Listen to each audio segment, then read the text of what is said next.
Welcome to Elizabeth's Chronicles.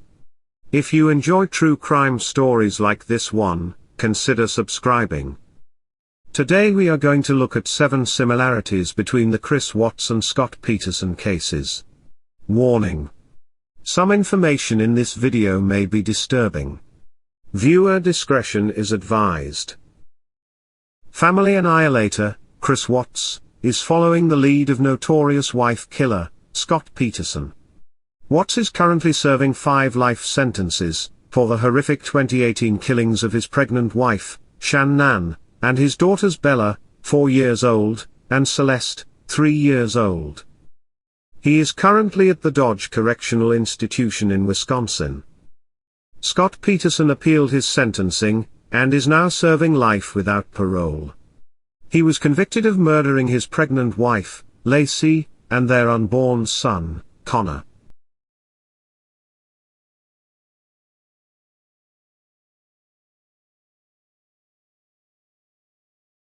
The first similarity is that both men were good-looking men and both went on TV to make an emotional appeal for their pregnant wives to be found. Both men lacked any emotion. According to detectives, Peterson had a calm and cool demeanor, and had a lack of questions for police about his missing wife. He also had a lack of urgency. But unlike Watts, he was hesitant to talk to the press from the start, and even angrily left a press conference when he was asked if he was a suspect. A local TV reporter named Ted Rowlands said, his overall demeanor was so off from what they had seen in their experience as investigators that they completely zeroed in on him. In contrast, Watts made public appearances, talking to the media and pleading for his wife and children's return, but the whole time completely emotionless and cold. Did you guys get into an argument before the shoot after? It wasn't like an argument. We had an emotional conversation, but I'll leave it at that. But I just want them back. I just want them to come back. And if they're not safe right now, that's what's tearing me apart. Because if they are safe, they're coming back. But if they're not, this has got to stop. Like, somebody has to come forward.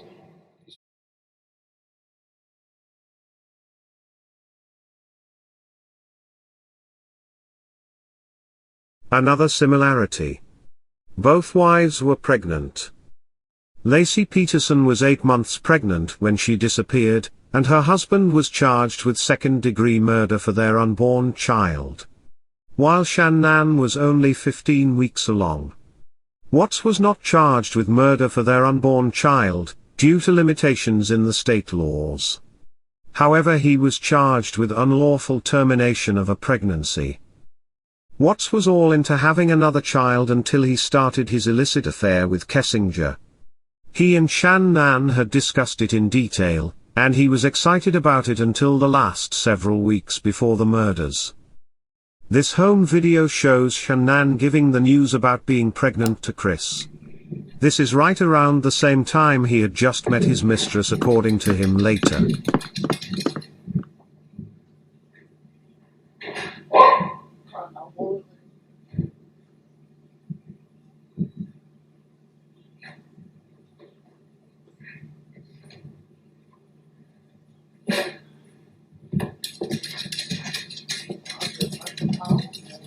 We did it. I like that shirt. Really? Really? That's awesome.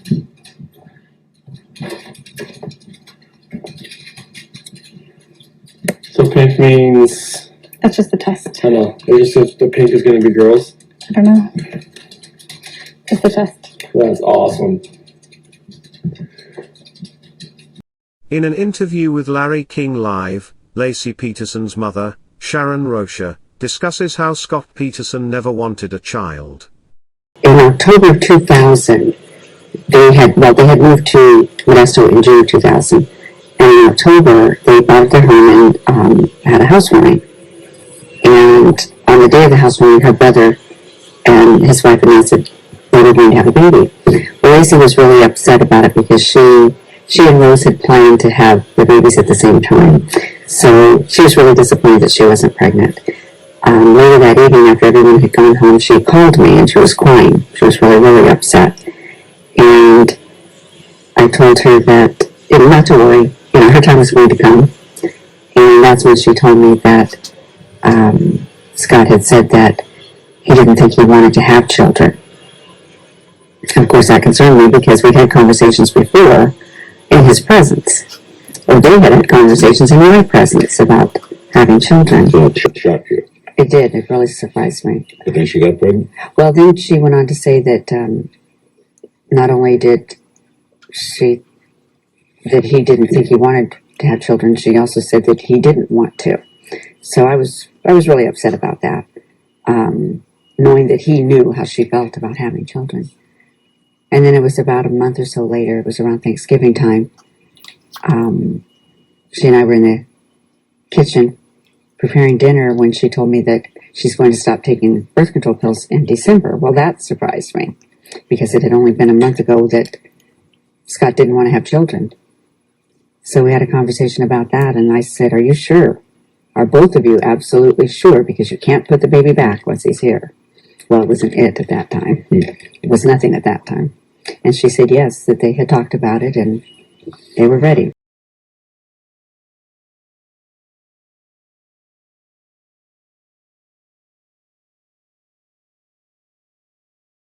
Both men went to great lengths to hide the bodies of their victims.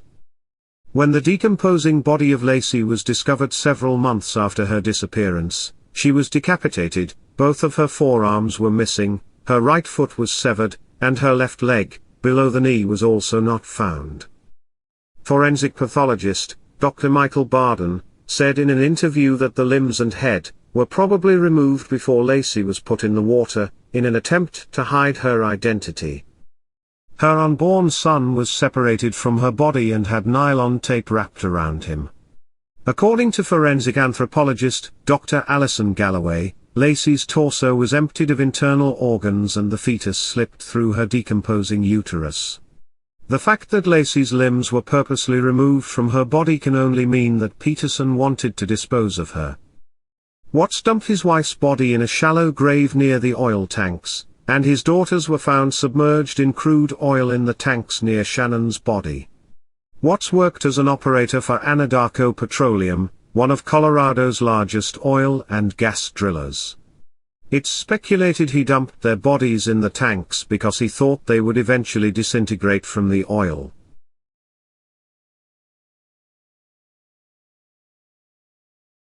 Both Peterson and Watts were having affairs at the time of their crimes. Peterson had several affairs with women, but Lacey only knew about one. He met Shawn Sibley in October 2002 at a trade convention, but because she was in a relationship already, she connected him to Amber Fry, a single mother from the Fresno. Their affair began about a month before Lacey disappeared. Fry later contacted authorities, and advised them of their relationship, and said that Peterson told her he was a widower. Watts was having an affair with co-worker, Nicole Kessinger. He initially denied cheating on Shannon, but after interrogation, he was forced to admit the truth. The affair with Kessinger started about 2 months prior to the murders. Other individuals came forward, claiming they had affairs with Watts, but authorities have said there's no evidence to support their allegations, and most are from states Watts never even entered before. Authorities speculate these were simply individuals wanting a moment in the spotlight, due to the high publicity of this case.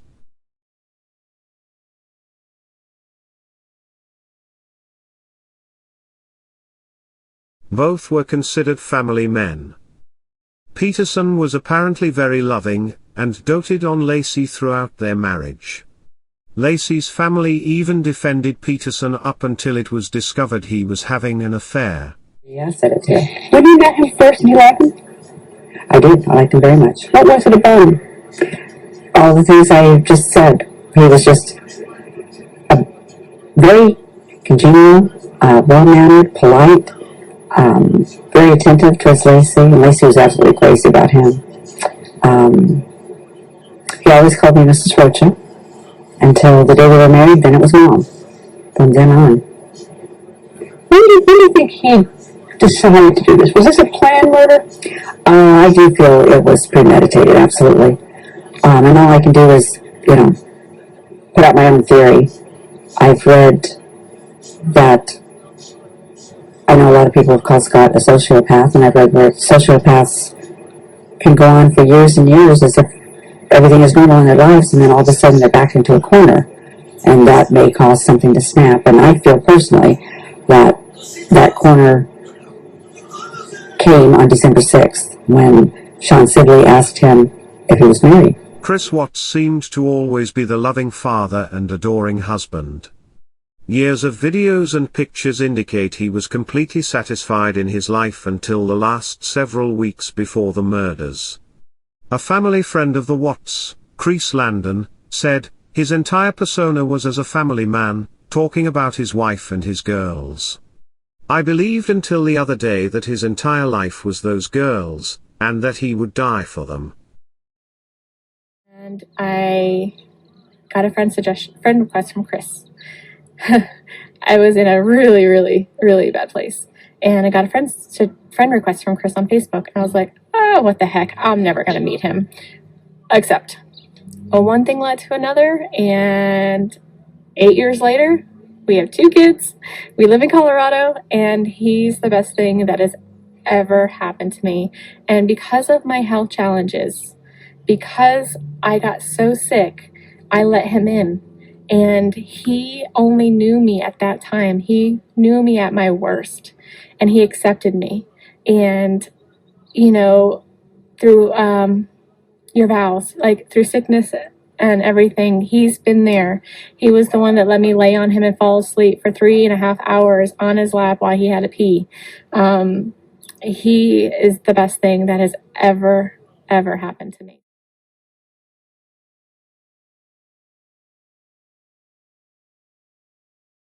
A sociopathic narcissist will be cold and callous, but will also be seeking the admiration of others, and will believe that they deserve it. They will have a hidden disdain for people, and think it's okay to exploit and dispose of others in whatever way it helps them to get ahead. Both Watts and Peterson fit this definition. They both felt their families were disposable so they could move on with someone else, without an already established family. Getting rid of their families wiped away any need for child support and divorce. He gave police psychologist Lottie Flater and John Nicoletti a pretty clear picture of who he is and why he saw murder as the best way to get what he wanted. He was a smart guy in some ways, but he so underestimated the police ability to pick up the clues that would lead right back to him. And that leads us into the interrogation room at the Weld County Sheriff's Office and the unraveling of a killer's account. I want them back home, But they're not coming back home. You know that. But you hear the desperation in his voice. He knows he's starting to get pinned. There's that family picture. Yeah. She says, those are your baby girls. Not a single tear. Yeah, another point, if you had remorse and grief about killing your kids, that would be very intense for you. He's looking at it as a cognitive exercise. No tears. When he's talking about killing the girls, no tears. The only times we saw tears is when they were talking about what's going to happen to him. That's that is very, very significant. During that interrogation, as time passed, the story Watts was telling changed. Remember, he tried to tell police that he killed his wife Shanann in some sort of rage after he learned she killed their 2 daughters. It's desperation. I'm getting caught, so I got to come up with something. I freaked out. She did the kids.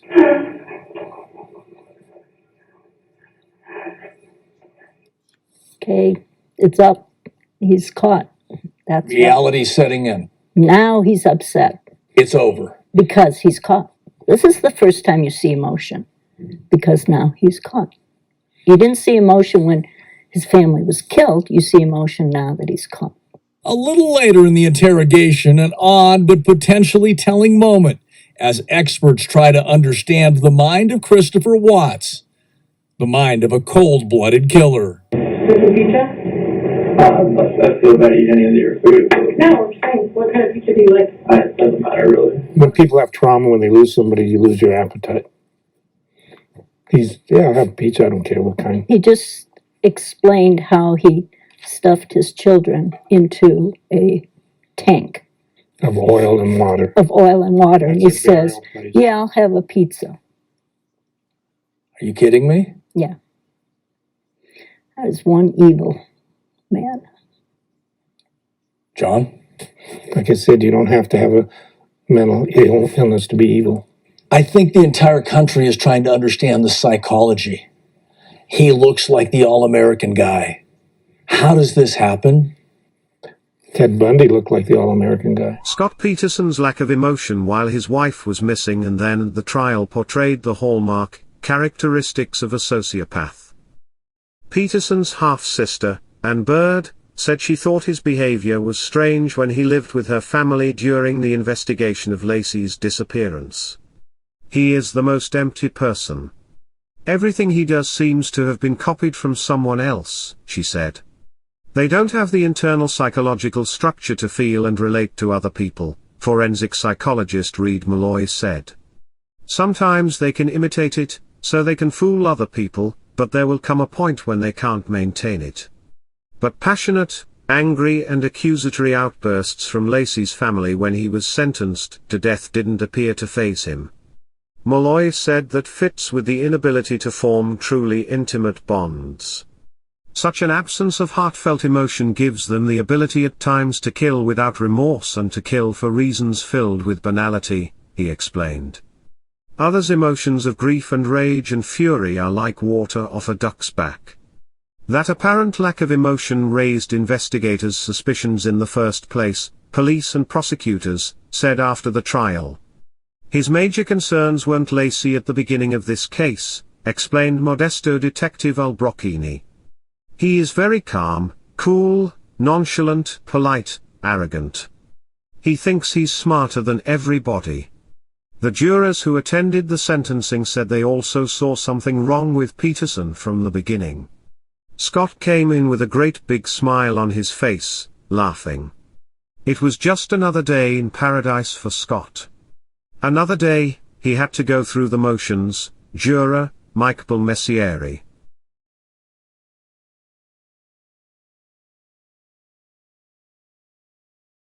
Chris and Shannon had filed bankruptcy in July 2015, claiming liabilities of more than $400,000.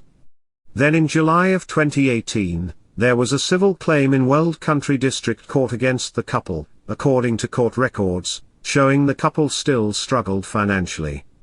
Scott Peterson's financial situation was no better, according to Gary Neen, who is an internal auditor for the city of Modesto. Peterson was paying out nearly 70% of his monthly take-home pay to cover credit cards and mortgage payments. Neen, who has told jurors that his payments were extremely high in relation to cash flow. Financial experts say debt should not exceed 36% of a person's gross monthly income. That concludes this episode. If you enjoyed this video, consider subscribing and hit that like button.